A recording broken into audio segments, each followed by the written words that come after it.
The following is paid programming. It's time to talk taxes. New friends, new opportunities, new partners.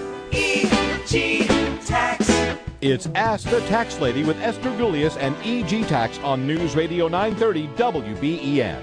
To reach Esther now, call 803-0930. Toll free at 1-800-616-9236. And cell calls are free at star 930. And now, live from the WBEN studios, it's Esther Gulius. Hi, this is Esther Gulius, the tax lady, and this is our hour to talk taxes. And like normal, we have you call in with your tax questions, but every once in a while, 2-3 times a year, we just answer emails. And this is one of those Saturdays where we're just going to answer your emails. And what's so cool is it gives us an opportunity to dig in to the tax law a little more and give you more, more in-depth thinking. By the way, if you would like to have your emails answered, you can just go to our website at egtax.com, and there's a portion on there called Ask the Tax Lady, and you can enter your tax question on there, and then you might be featured on, but we do it discreetly, on one of our upcoming radio shows when we do the email segment. By the way, I'm joined in studio with Tiffany Fabian. Hey, Tiff. Hey there, Esther. How's And it going? Christopher Fabian. Hello. Hello, Esther. Christopher. I'm telling you, every time I watch Seinfeld, I think of you. Anyway,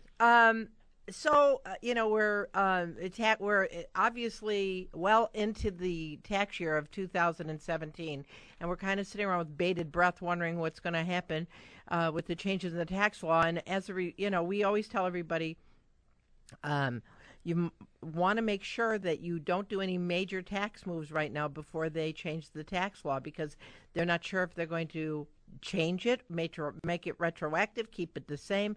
So, if you got something on the stove, so to speak, you might want to wait. And anytime you have any questions, you can call us at 632-7886. That's our corporate headquarters, or go to our website at egtax.com, and you can ask your question, and we'll be very happy to keep you abreast of everything, because we want to make sure that the people in this neck of the woods are well informed, right? By golly. All right. Yes. So we got our first email. Yep, I've got Esther from Captain Bill. I just bought a new Captain Bill. I just bought a new boat. Can I use the sales tax on my tax return? Well, quite possibly, yes, if he you itemizes. Can use it. But it sounds like if he's a captain, he might have a business. Yeah, right? Right. So if it's a business, then what would happen to the sales tax? Would go to basis, right, Chris? Sales tax would go to basis, and then the boat would be depreciated. Yay, depreciation. But for most people, by the way, boats are something that are like a no-no in tax law. Like, you can't use your boat for personal use and take people out for business on your boat and ride off your boat. However, if your job is a captain, right? If that's what your boat is, if that's its purpose, it's not for you, Captain Bill, to sleep on and have a good time and every once in a while take somebody out. But if that's his motivation, he's really a captain, then it becomes a business asset. And, of course, all the gas, the upkeep, the storage, and let's face it, in Buffalo, there's winter storage and dockage in the summertime and all that in and out kind of stuff. So that all becomes deductible. And then not to mention, if it is not his business and he has a loan on it, if it has a bathroom and a kitchen, and this could be considered his secondary, and he could deduct the interest from So the let's mortgage split if he this. has so that. if his motivation and his goal is to make money, and he's got a business and it's not a hobby, right? Right. Then the boat is a business asset that he depreciates, takes all the expenses, and he has to make a profit 2 out of 5 years, right? Correct. If, however, the boat is a personal thing, and like Tiff says, it has a bathroom, a kitchen, a salon, then it's considered a second home. And if he doesn't have a second home outside of the boat, then the interest would be deductible, the sales taxes would be deductible, right? Yep. So it's either or. The other day I was in Chicago, and I mean, it was wonderful. They have, talking about boats, they have all these boats that go up and down the rivers there, and yeah. it was remarkable. It had all these restaurants, and I asked the guy, "Is this a permanent restaurant?" Because I'm thinking in the wintertime you'd be freezing Right, your cadoti right. off if you're out there because it's all alongside the river. He said, "No, we just set up in May and break down the end of September." So it cool. was, but it was wonderful, and I kept thinking that people from Buffalo should go to Chicago to see what they did with Yes. the access to the water, Yeah. because unfortunately, like down at I'm really going off topic, but like down at the waterfront in Buffalo, you can only go up to the end of Yep. that thing, and it's not far. Too Yes. bad they don't extend Extend it so it. you can get to the grain elevators Yes, and put little yes. shops, and it would be so cute and wonderful. And I think we should get a permanent big ducky for the And waterfront. I think too. Trump Towers is right around there, right? Isn't Well, actually, I went to dinner at Trump Towers. was it amazing? No, it was not amazing. What was amazing was we called to make reservations. Right.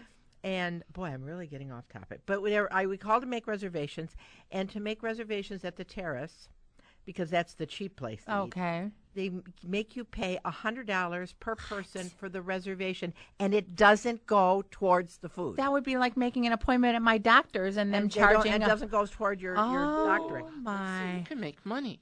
No, but here's the thing. Because I called twice. I thought the first girl maybe was having a brain Oh my! freeze or something. Yeah. I called again, but I said, you know what? What it is they just want walk-ins. Right. Right. And we went there, and there was nobody there. I wonder why. Yeah. So, but it was interesting, and it was good, and it wasn't that expensive, so I was very surprised. Okay. I got Now, Toby. I guess I beat that one up. See, I told you we'd take a long time talking about stuff. Choo. All right. I got Toby from Lackawanna. EG Tax. My wife owes money to the IRS, and we have several children. I get depressed. No, you cannot use your kids to. I get depressed because the IRS takes our money each year. So I was wondering, should I file a return as married filing separate? And so, Well, if you already filed married filing joint, can you go and be married filing separate after April the 15th? Not after April the 15th. no, But what the question is, going forward. not even going forward? How about going backwards? I was Did the thinking- wife have the debt before the marriage? Because then, Toby, you can do an injured spouse if you're the one working, and then the money would be coming back to you as part of your refund. So let's explain what an injured spouse is. So an injured spouse is a form you file with your taxes, and you basically say to the IRS, look, my spouse has this debt, but it is not my debt, it's that person's debt. And so what they do is they give you back your proportionate share of the refund, and they don't seize it to pay the liability. Right. Now, how far can you go back, Chris? 2014, 15, and 16. Right. 3 so years. you can get back your money for 3 years.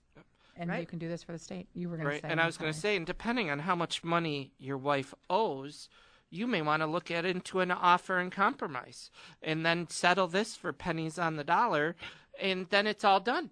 And you don't have to worry about it anymore. Right. Well, I have, see, now to me, the injured spouse form, I think to myself, I would want to pay up the debt. So, Yeah. you know, if let's say the debt is $15,000 and they've been seizing $5,000, well, in 3 years it's going to be paid for with interest and everything. Right. So that's the other way to look at it. You have to say, you have to really say to yourself, do I want the debt to continue? But going forward, I mean, if they've already put it on the debt, you might want to leave sleeping dogs lie unless it was a gigantic amount of money. And I would suggest you call us. And then going forward, you could use the injured spouse. And then on the Okay. state, it's called a non-obligated. But on the state, you can't do it 3 years Yeah, you're because on right. the state you have to file it timely or Yep. they don't honor Maybe- it. Honor it. Right? No, it's 10 days after notification Right. now. I'm Esther Gullius, the tax lady from EG Tax. We're going to take a short break. We'll be back on the other side without your questions, but with your emails. Okay, everybody, this is Esther Gullius, the tax lady from EG Tax with Chris Fabian and Tiffany Fabian. We're not taking phone calls today. We're chewing up your emails. And again, we'd love to have you send us some because we think it's very interesting when we kind of go into in depth. You can see how our minds work. We have very sick minds.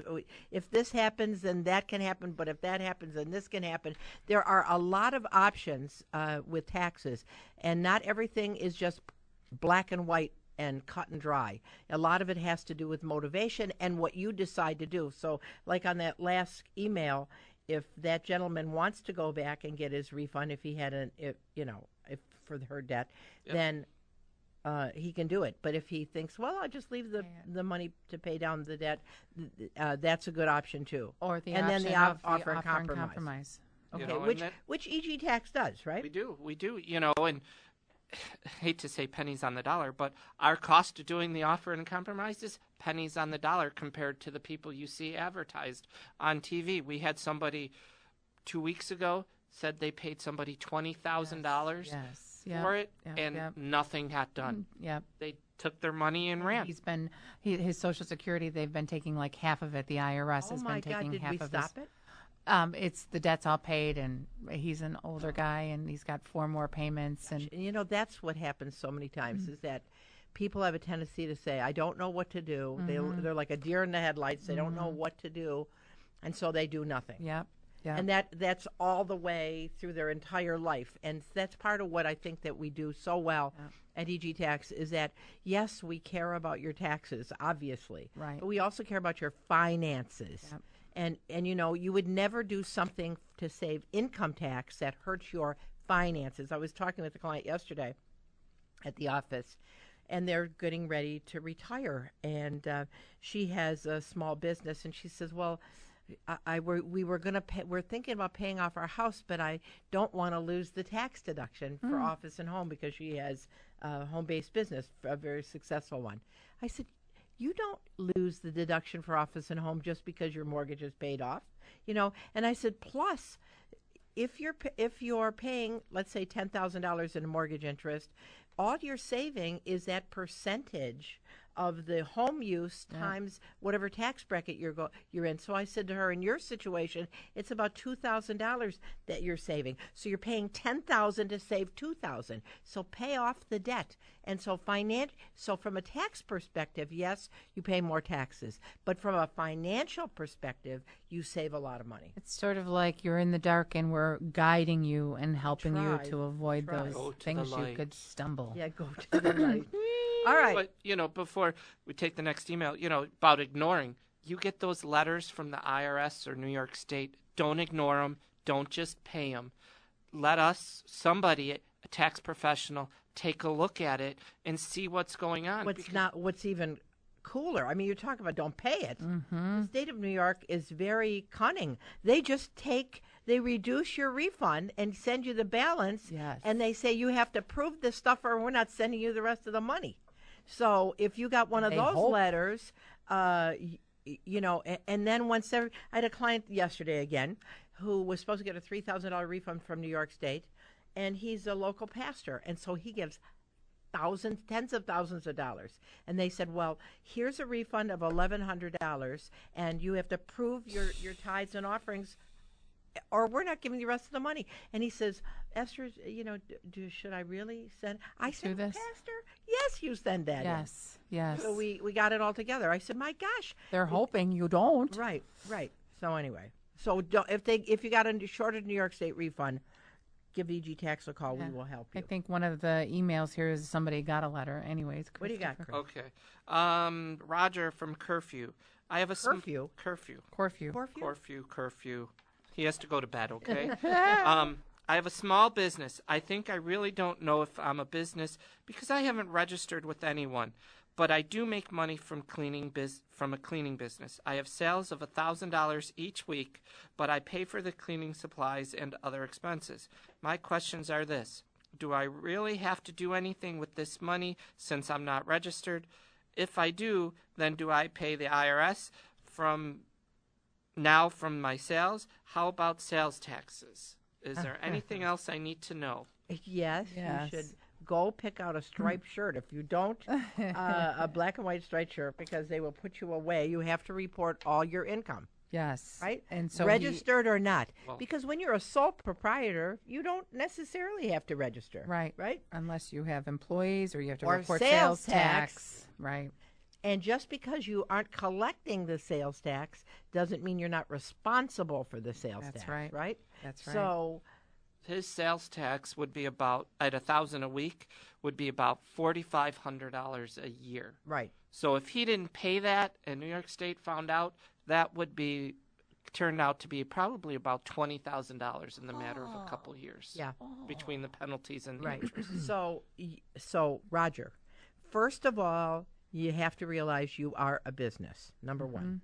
Number two, if you're making $52,000 a year after your expenses, let's say your expenses for your cleaning supplies and your travel and your office and home, et cetera, is $20,000. That means you got $32,000 left. You have to pay the sales tax on the gross sales, like Chris was saying. That's one situation. Number two, you are going to owe FICA on the bottom line, which is 13.2% of your net profits. So that's another almost $4,000. Then you're going to owe income tax on the bottom line as well, state and federal. So you want to make sure that you get in so we can send in quarterly payments so you're not caught with your pants down, so to speak, at the end of tax season, because you're going to have a lot of taxes. But more than anything, the most important thing is that you get squared with New York State with the sales tax. Because you'll sleep better at night, and it's Well, good but to be on the but right the sales course. tax on New York State. The sales tax on New York State is really important. What did Yes. you say? I said because he'll sleep better because he has a curfew. But I know I had somebody a week ago come in, and he just started a new business, and he goes, "Oh, I didn't want to charge people sales tax, so it's just included in my price." Right. I said, "Okay, so I said, well, you owe New York State $1,500. What? It's that much money? I think I'm going to start adding sales short. tax I to think my so. invoice Yeah. because that's a lot of money to be given up." And Right. and that's one thing we do. We explain how things work and how they, so you understand as a person where your money's going and what you can do to save your money. Right. So anyway, Roger from Curfew, you want to make sure you call us. We'll get you squared away, and and if it sounds like your business, nobody just goes out of the chute making $1,000 a week. So if your business is several years old, we have some conversations to have to get you squared away with that too. And it's so funny. I think one of Chris's, before he worked at EG Tax, one of his jobs was at sales tax. And so he was at a big company, and they had a division that just did sales tax, right, Chris? Because it was has multiple states too. Yeah. Yep. All right, let's go on to the next one. Okay. I have Susan, Esther, my husband.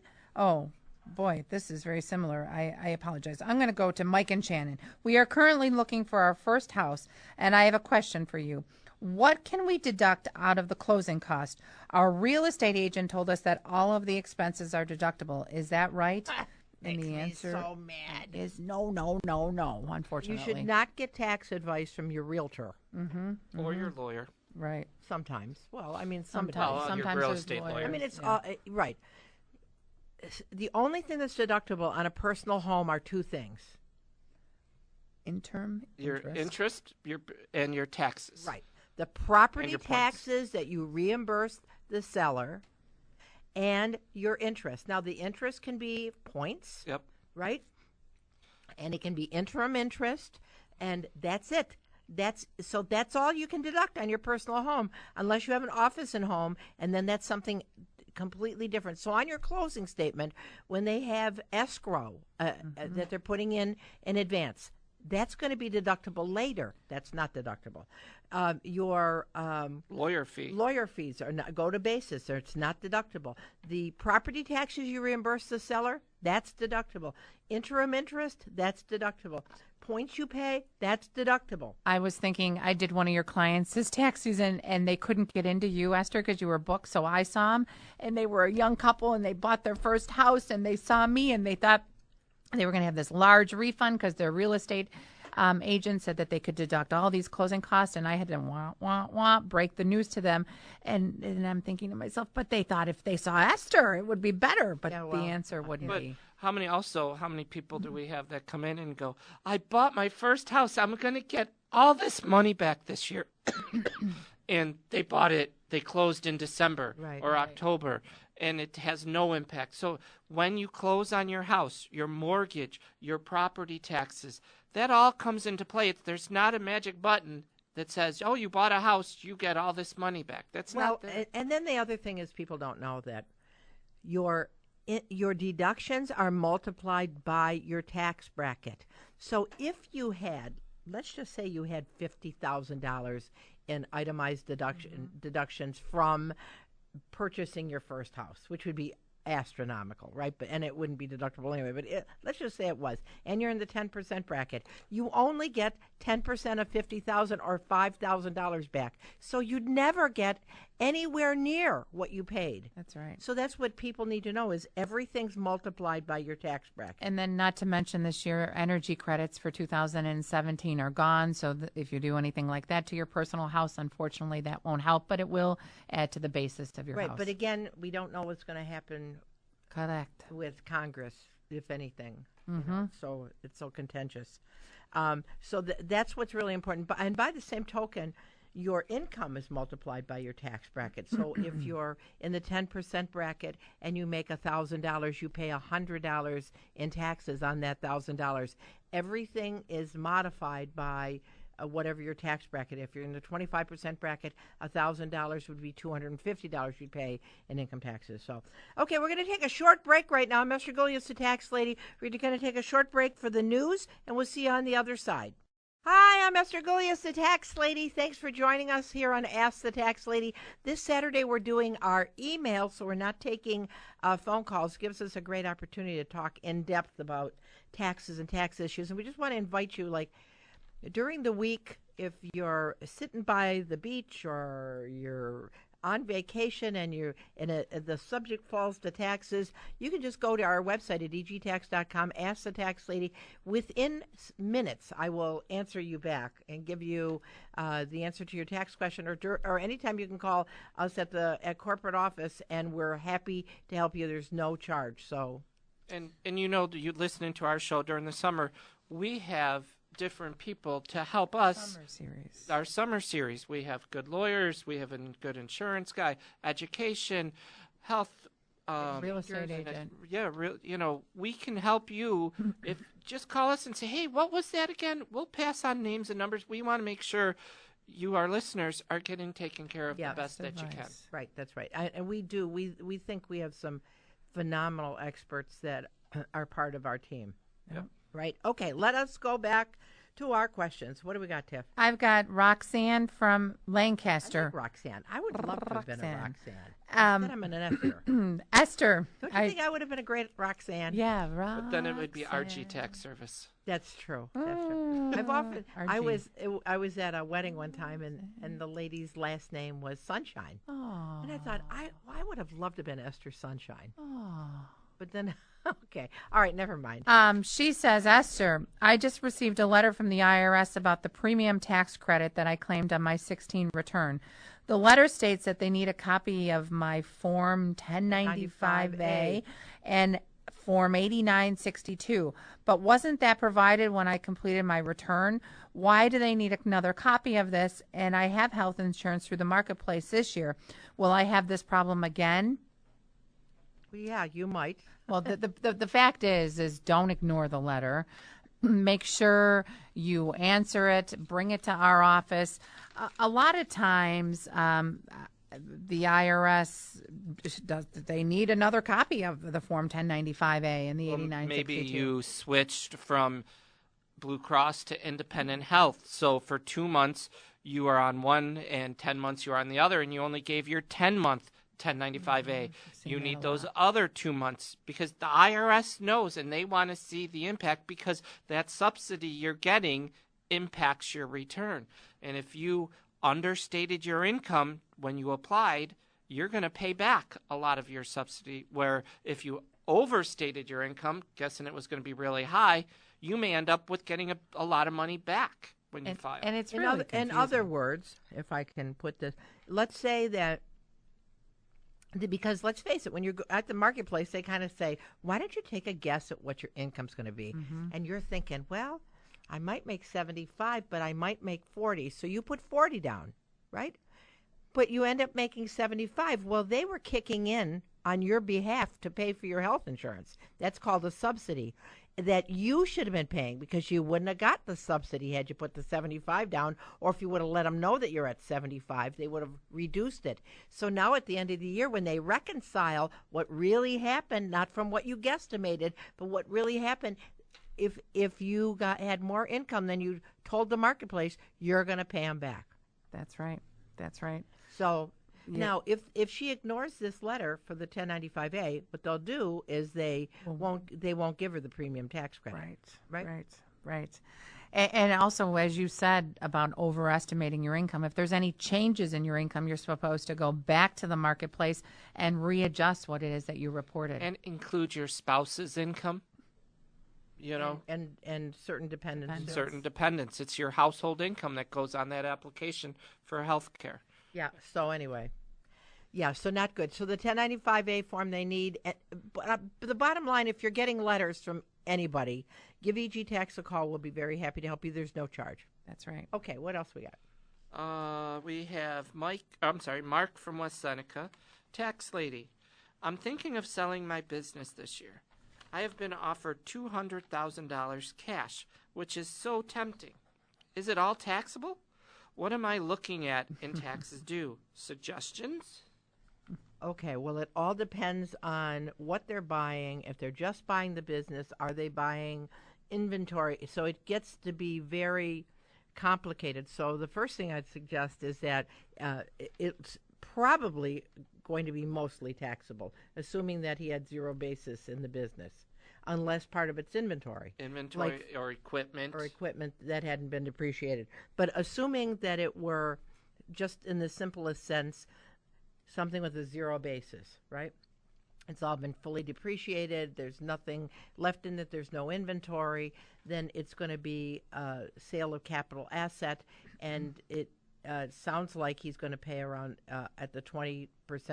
Well, it all depends what they do with the tax law, but about 20%. And then the state of New York has no special tax treatment on it. Yeah. So that would be the simplest. But let's say that it was like a grocery store.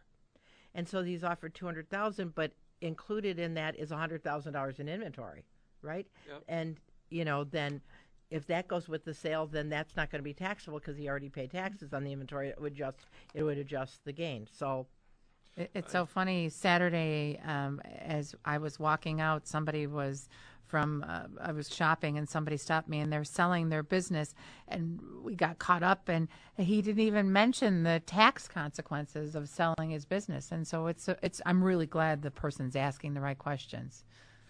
Yeah. Yeah. Okay. But then the other thing is, and then the other thing is if it's an exchange, like maybe he could do a tax-free exchange too. So that's something he might be able to do too. And it's so funny you said grocery store, because I remember this tax season we had a gentleman, he sold a corner store, and I said, well, what was the breakdown of the purchase price? You don't need to know that. I said, well, if you want to pay tax on all this money, you're right, I don't need to know it.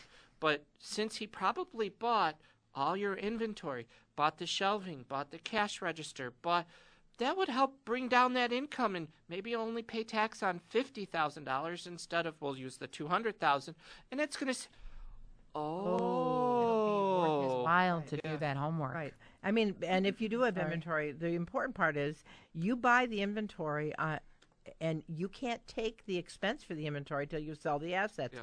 In essence, when somebody's buying out your assets, that's when you get to take the amount that you've taken in inventory, and so it reduces the gain. So you have to be very careful. If they're saying $200,000 plus inventory, then you do a physical inventory, and that would increase it. So that's something else. But obviously, you need some help. It's pretty interesting when people have this grand thing in their head, but when you put it to pen and paper and you show them the actual figures, and then you see their eyes open up and they're like, oh, I get it now. Right. I never understood. Right. That's why we're here. Right.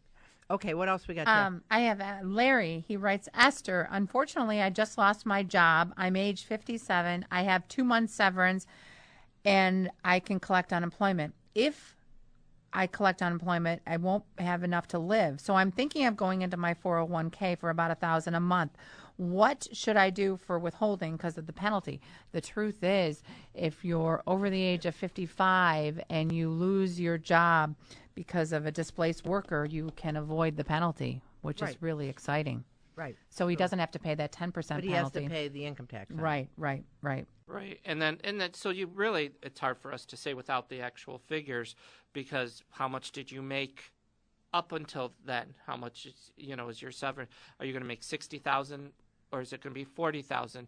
Your unemployment, they only do 10% withholding, so you may need extra withholding elsewhere to cover for the federal. Right, New York State, they only do 2% withholding, and unfortunately, at age 57.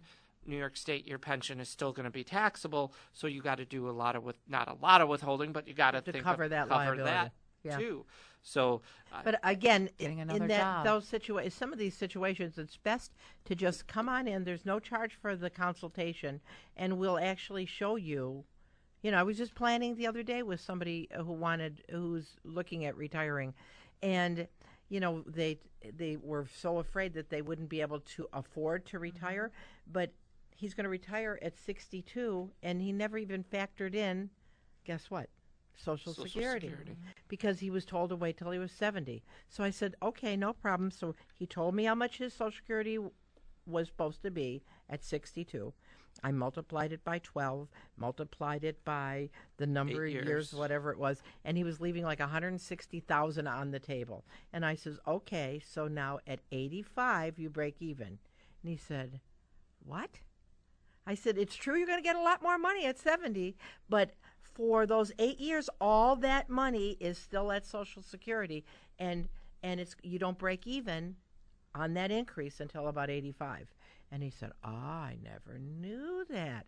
And he, of course, and his wife didn't know that she would get either her Social Security or half of her husband's, and she thought maybe he was going to get a decrease. So when they walked out, they were so happy because now they not only have his pension, but they have his Social Security, and in a few years, her Social Security, and he can putz around and make $18,000 working until he's 66.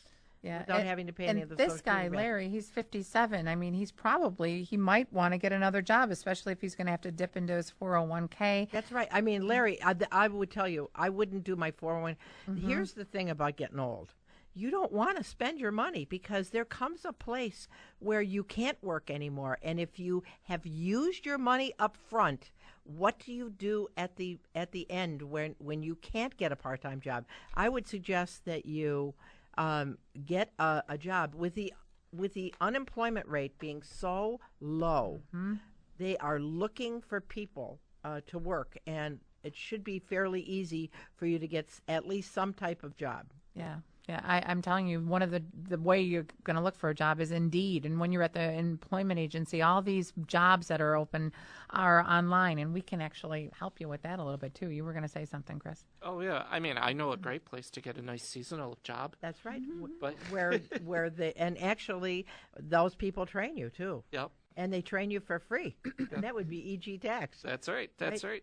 Because it is a great seasonal job. I mean, it gets you out of the house in the winter, love wonderful people. I was talking to Karen, our healthcare navigator, yesterday, and we were talking about 22 years ago, you were doing her tax return, and you said you would do great. And but here she did great. In the middle of the tax return. Here, let me go introduce you to people. Yeah, I mean, You're she starting is great. tomorrow. It was a wonderful thing. Okay, we got to take a short break for our break, and we'll be back on the other side. Thanks for listening. I'm Esther Gullius, the Tax Lady. Hey, I'm Esther Gullius, the Tax Lady from EG Tax. Thanks for listening. Of course, today is one of our email days, so we're not taking live phone calls. We'll be back next week with our live phone call segments, but we're kind of chewing up your emails. Okay, what do we got, guys? I got Cheryl from Grand Island. Cheryl, okay. Esther, my brother is in a nursing home. We had to cash in all of his stocks in order to liquidate his assets before Medicaid would kick in. So will we have to file a return for 2017? The amount of the stock sale was about $85,000, and we sold about $18,000 in bonds. What do we need to do to prepare for this filing if he needs to file? He is completely incapacitated, and he can't help out. Yeah. That's so sad. Yeah. And that's the That's the terrible part about life, is that if you're in good health, that's great, but you never know when the other shoe's going to fall. Yeah. Well, obviously, the difference between what he paid for the stock and what he sold it for is going to be a capital gain. Right. So he's going to have that potential income. And the interest on the accumulated, on the bonds, is going to also be taxable. So that's on one side of the ledger. On the other side of the ledger is the cost of the nursing home, right? So let's say that he ended up with $50,000 in income in gains from the stock and the interest on the left side of the ledger, and I'm assuming he's going to be on Social Security disability too. So that'll be probably 85% taxable. So let's say he's got $60,000 on the left side of the ledger, but the nursing home cost was $120,000.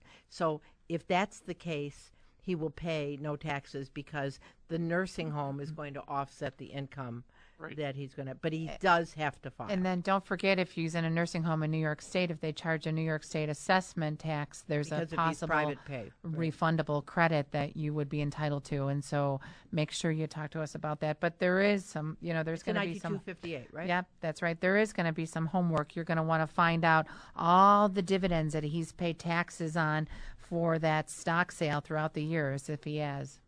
To find the correct basis. Right. Yep. So I'm sorry to hear about your brother, but that is the situation. You have to file the return. He probably won't owe any taxes. And then the and bonds. if you want to know for sure, just come on in and we'll help you. Or call us on the phone or email us, because if you give us all the specific figures, then we can compute it over the internet too. And the bonds are tax-free on the state of New York, too. If it's U.S. savings bonds. Yep, if they're U.S. savings bonds. Right? Yep. All right, what else we got? Rob writes in, Esther, we are in the process of cleaning out our house and have a ton of donations for Goodwill. What is the maximum amount I can claim for charity? Well, I mean, it's actually for non-cash contributions, that's deductible in the year that you do it. It's 30% of your adjusted gross income, but any excess you would carry forward. But what you need, the important thing is the documentation. That's right. That's right. I mean, so if you're saying you gave, we'll say, $3,000, then you just need a nice list, everything on it. Pictures wouldn't be a bad backup to it, and you should be fine with the receipt from Goodwill. Got to have that receipt. But if you're saying it's worth $8,000, well, then that's a different horse. You need an appraisal done. You need to have somebody come in and say, okay, the couch is worth this, the bed is worth this, the clothes are worth this, and altogether it's worth $8,000. That's your backup for your tax return, which would actually have to go. It has to get attached with the tax return. Yep. So it becomes a paper return in that situation. I think, sometimes I hear Esther saying something that makes really sense, and then I start saying it too. No ticky, no washi. If you don't have the proof, if you don't have the documentation, you can't take the... Yeah, because I will tell you, one of the common... It's very interesting how in our society, things get passed on from people to people. Like, for instance, people say, oh, if I sell my house, I have 2 years to reinvest the gain in another house. That's not true. That law was changed a long time ago. Now, if you have a personal residence that you lived in out of the last 5 years and you have a gain of less than $250,000 if you're single, $500,000 married joint, it's tax-free every 2 years. You don't have to reinvest. The same thing people always say is that you're allowed a certain amount of money as a charitable deduction. That's not true. You're not allowed anything. You have to have a receipt for everything. And if it's more than $250 in a day, you have to have a contemporaneous receipt. Right. And, it's not like for Bob or Rob, it's not sentimental value that you get to write off. It's garage sale value. Right. And that's one thing, too, is, Well, it could be a collectible. So it could be. If that's the case, then it could. But again, it's that appraisal that's so important. Yes. But if you could get $8,000, and this is what we talked about earlier in the show, you're in the 10% bracket, it's only saving you $800 on your tax return. Yep. So why not have a garage sale first? Sell maybe half of it and get... Which is going to be tax-free. Get $3,000. Right. and then give the rest away. That's exactly You know, right. you're up way more money than just Right. writing everything off. Like on for your instance, let's say that you guys are driving around right now, maybe going to church, and you look at your car and your car's worth $20,000, and you say, "Oh, honey, why don't we give our car to church so we have a $20,000 write-off?" Okay, if you went into the car dealership, maybe they'd give you $18,000 cash for that car, right? Which would be tax-free because it's not at a gain. $18,000. If you go to Goodwill and you say, "Would you like my $20,000 car," which they say is worth $18,000, and they give you a receipt for $18,000, and you're in the 10% bracket, you save $1,800. Okay, that's it. So if you went to the dealership and sold it, you'd get $18,000 in cash. If you give it to the Goodwill at 10%, you're going to save $1,800. So, that's a gigantic difference. So that's what people don't understand. Yeah, I think trading it in or putting it on Craigslist or trying to sell it might be a better way to go. That's right. Okay, what else we got? I got Mike in Tonawanda. EG tax. My mother has moved into our home in February. All she has to live on is her Social Security, which is about $1,200 a month. My wife thinks she's our dependent. I really don't know. How can I find out? Well, Do a support what worksheet. you have to figure, you have to do a support worksheet, right? Right. And so what I would say to Mike is, if I threw you out of the house this afternoon, furnished, how much would you rent me the house for? Right? And so let's say, and house rental costs are pretty expensive. So let's say he says $2,000. So that's $24,000 for the year, right? How much, Mike, your groceries per month? And let's say he says it's $600 a month, so that's $7,200 for Utilities. grocery. How about your utilities, and on and on and on? Home So repair. let's say that his entire cost to just for the house and all the utilities come to $40,000, and there's 4 people living in the house: mom, the kid, him, and his wife. So the amount that he's giving mom for support just in housing is $10,000, but mom has $14,400. Right. So mom actually, if she's using it all for support, it sounds like, unless she gave her money away, bought a car, or put it in the bank, sounds like she's supporting herself. So, and she wouldn't be a dependent First thing I would do is, what did mom do with the money? with the money. Social The Security. trouble is, don't you find, Chris, a lot of times people go, I don't know. want to ask her. It's too personal. Right. Well, then the answer would But be no. but if she is using the money to contribute for the household, then he would know what she's doing with the Social But Security. if she does, but Right. so then let's say that she says, well, he says she gave her kids, other children, like $2,000 each one of their 3 kids. So now $6,000 would come off the $14,400. Now she'd only have $8,400. Well, then it gets interesting. How much is her health? Is she spending on health? Are you carting her around? Travel? Did you take her on vacation? How about her grooming? Like my mom gets her hair done every week. Nails, all that stuff. So if let's say mom has $8,000 that she gave towards her support, if you can show that you gave $8,001, then in addition, then you would be able to claim her. But that is something. It's a discussion you really have to have before you claim her as the dependent. That's all right? right. Yes, ma'am, sir. What do we got? I got Debbie and Ken. We just had Debbie and Ken. Debbie and Ken. Okay. Barbie and Ken. We just had our first baby. What does that mean for our tax return? Well, that's a good thing. Congratulations. Well, babies are thought of very specially by the federal government, not so much for New York State. Not New York right? State. Because the federal government will not only get the personal exemption, Right. but you also get a child tax credit of $1,000. Right. Right. And if On New you're- York State, you got to be 4 before they give you the child tax Right. credit, right?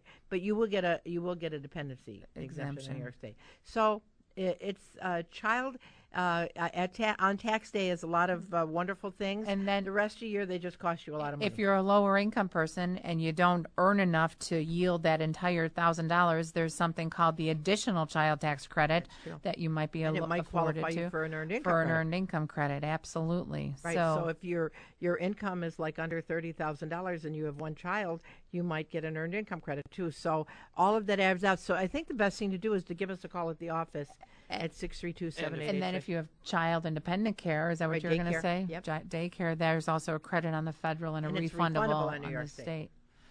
So I mean, there's a lot of things that can happen to your tax return. So like, because you have a baby. Right. So those of you that are Plan. tax planning, you Plan. can hear them babies pay off.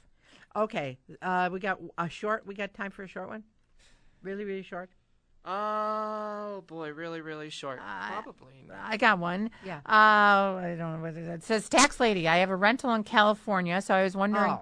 if I can deduct the travel expense to check on my rental. Are there any other expenses? And Has to be somebody told ordinary me, and necessary. Right? somebody told me I And have to do a so- California return.